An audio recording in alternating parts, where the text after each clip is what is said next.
Opening credits. Living by My Rules. Written by Simon Ingram. Narrated by Frank Meaden. Living by My Rules. Simon Ingram. A Life Worth Living by Simon Ingram. When, in August 2012, I sat down and began to write the first few pages of my book, A Life Worth Living, it was very much a journey into the unknown.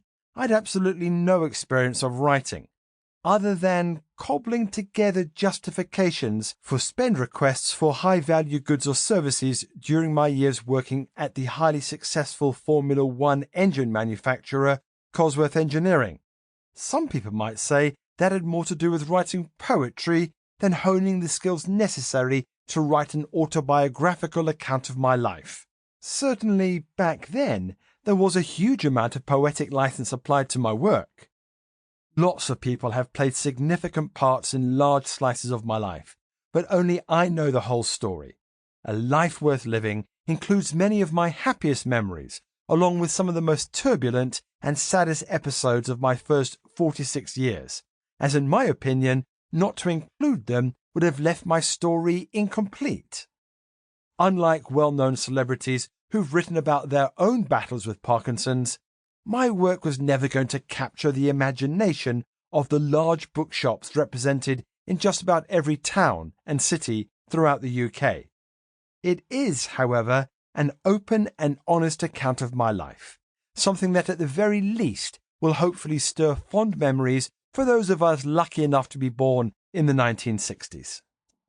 I'm confident my work won't ever appear anywhere close to the top of a bestseller list.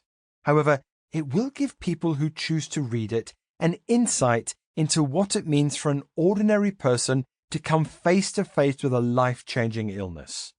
Right from the outset, I believe my writing has given my battle with Parkinson's a real sense of purpose, and, as a result, the underlying tone of the book is a very positive one. At no time should anyone feel sorry for me or the situation that Parkinson's has placed me in. The message to them and everyone else is simple. Having the disease hasn't ruined my life. All it has done is taken it in a different direction.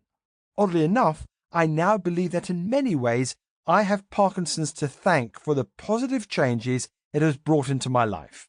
This, along with the timely arrival of both my children, helped me to understand there's so much more to life than an individual struggle against an illness. Very soon after I'd been diagnosed, my overriding desire to be a good husband and father gave me little option but to focus my attention on fighting the disease.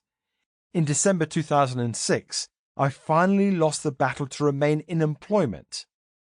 Instead of dwelling on the fact that I was no longer capable of doing the job I loved at Cosworth, I soon realized that I was in the fortunate position of being at home, able to watch my two children grow up, not something most fathers are able to do. I now understand that it was this change of direction which has led directly to the terrific relationship I have with Amy and Joshua. Their understanding and patience with me, as someone who has Parkinson's, puts a lot of adults to shame. During the first few months of writing, by my own admission, I became a book bore, always looking for someone to offer an opinion on this paragraph or that chapter, as I desperately searched for some sort of acknowledgement that I was doing something worthwhile. What happened over the next 10 months proved to be absolutely remarkable. Not only had I begun to develop a style of writing that some people seem to enjoy, but far more important than that, the sheer enjoyment of writing has left me wanting to do more. My second book, Living by My Rules, is my attempt to bring you, the reader, up to date with what's been happening in my life, as well as featuring in far greater deal what it means to me to have Parkinson's.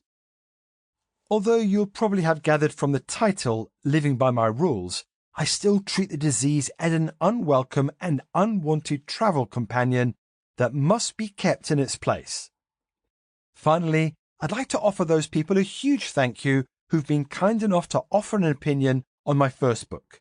Their feedback has given me the belief that Sample complete.